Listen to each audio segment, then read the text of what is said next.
कानी बहू। किशोरी लाल जी के बेटे राघव की शादी की बात जगह जगह चल रही थी, लेकिन किशोरी लाल जी को कोई लड़की पसंद ही नहीं आती थी।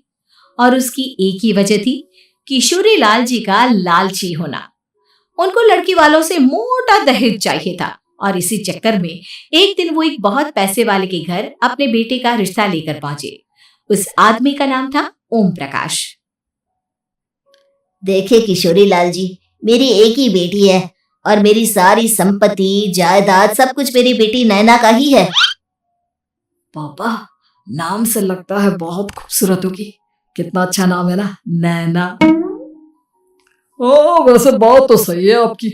अब इतना पैसा है, जमीन जायदाद है, इकलौती बेटी, आप भी क्या करेंगे? सब कुछ उसे ही देंगे ना। बिल्कुल ठीक पहचाना आपने। बस बेटी की शादी और सारी जायदाद उसके नाम। पापा, बिना देखे हाँ कर दीजिए ना। इतना अच्छा रिश्ता फिर कहाँ मिलेगा? माला माल हो जाएंगे हम। मैं अपनी बेटी को बुलाता हूँ। अरे नहीं नहीं नहीं नहीं, आपकी बेटी का नाम नैना है, सुनकर ही लगता है बहुत सुंदर होगी। रहने दीजिए अंकल, मैं तो आपकी बेटी के नाम से ही इतना खुश हो गया हूँ कि उसे बिना देखे शादी करने को तैयार हूँ। अब तो मैं उसका चेहरा सीधे शादी के बाद ही देखूंगा। और इस तरह राघव नैना का चेहरा नहीं देखता और उससे शादी कर लेता है। शादी के बाद अपनी सुहाग रात पर जब राघव नैना का घूंघट उठाकर देखता है तो नैना की आंखें बंद थी। कितने खूबसूरत हो तुम नैना, जरा अपनी आंखें खोलकर मेरी तरफ देखो तो सही। नहीं, मुझे शर्म आती है। अरे मैंने तुम्हें शादी से पहले भी नहीं देखा, और अब अगर तुम आंखें खोलकर मुझे देखोगी भी नहीं तो मुझे अच्छा कैसे लगेगा? इससे पहले कि नैना अपनी आंखें खोलकर राघव की तरफ देखती, अचानक से लाइट चली गई और राघव नैना को पूरी तरह से देख भी नहीं पाया। अगली सुबह नैना राघव के लिए नाश्ता बनाकर लेकर आई। अरे ये क्या, आधा पराठा सेका हुआ है और आधा बिल्कुल कच्चा। ये तुमने क्या किया नैना? बहू, तुमने क्या आधा पराठा तवे से नीचे लटका कर रखा था, जो आधा सेका है और आधा कच्चा? मुझे जितना दिखेगा उतना ही तो सीखूंगी ना पापा जी। जहाँ जहाँ मुझे नजर आ रहा था वहां मैंने सीख लिया, जहाँ जहाँ नहीं दिखा वहां कच्चा रह गया होगा। इसका क्या मतलब है? ये कैसा मजाक कर रही है तुम?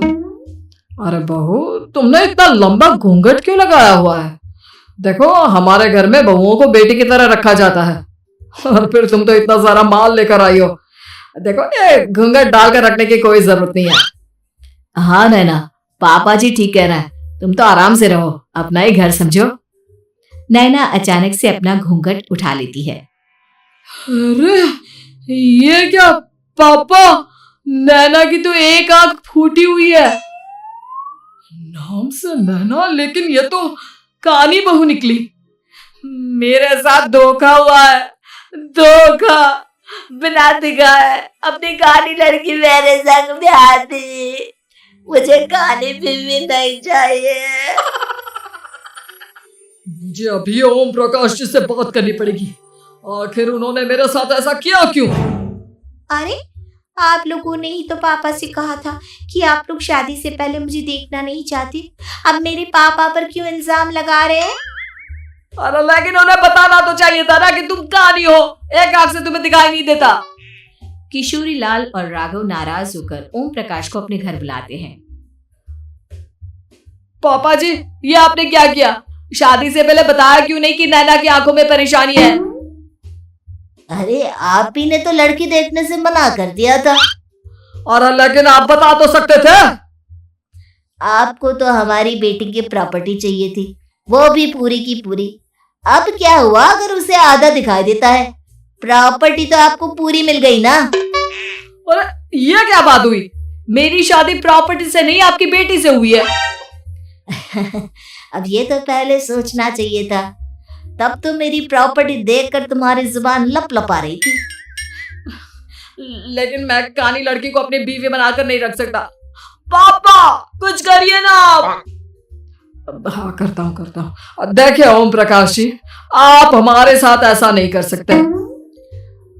और तुम देखो, अगर तुमने मेरी बेटी से शादी तोड़ी ना, तो जो भी प्रॉपर्टी मैंने तुम्हें दी है वो तो पूरी की पूरी वापस ले ही लूंगा, और आधी प्रॉपर्टी तुम्हारी भी लूंगा। अरे मेरी आधी प्रॉपर्टी भला क्यों लेंगे आप? इसलिए क्योंकि मेरी बेटी को आधा नजर आता है और उसकी नजर अभी तक तुम्हारी आधी जायदाद पर ही पड़ी है। अब तुम उसे घर से निकालोगे तो कुछ तो लेकर जाएगी ना। और अगर हम आपकी बेटी को अपने घर की बहू बनाकर रखे तो?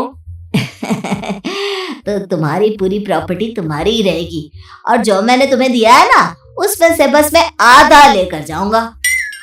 अरे लेकिन अब आप अपनी दी हुई प्रॉपर्टी में से आधी वापस क्यों लेकर जाएंगे? अगर मैं आपकी बेटी को अपनी पत्नी बनाकर रखने को तैयार हूं तो? इसलिए ताकि भविष्य में अगर तुम मेरी बेटी को धोखा दो तो उसके पास कुछ तो रहे जो पति का हो। वैसे मेरे पास तो बहुत कुछ है, लेकिन अपने पति की कोई निशानी तो उसके पास होनी चाहिए ना। अब अगर तुमने मेरी बेटी को कानी कहा तो तुम्हें प्रॉपर्टी भी कानी ही मिलेगी, पूरी नहीं। जमाए राजा।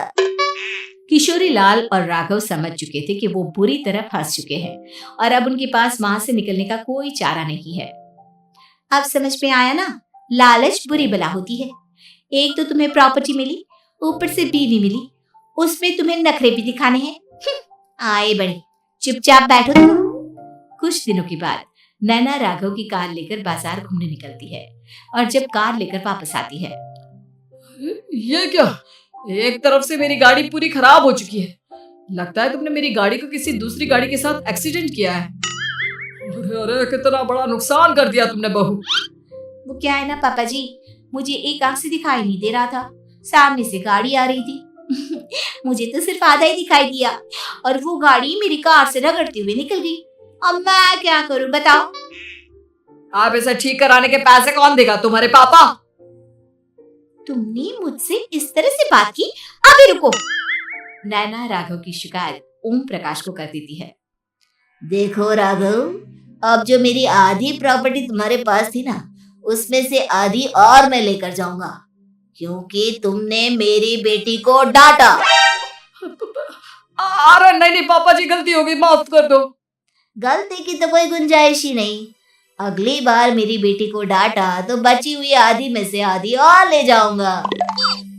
लालच के चक्कर में हम दोनों ने बहुत बड़ी गलती कर दी बेटा। एक तो तुम्हें कानी बहू मिली और ऊपर से जो माल मिला वो भी काना। इस तरह राघव की हर एक गलती पर ओम प्रकाश उसकी प्रॉपर्टी का आधा आधा हिस्सा लेकर अपना सारा माल वापस ले गया और राघव को कानी बीवी से काम चलाना पड़ा। भाई लालच वाकई में बुरी बला है।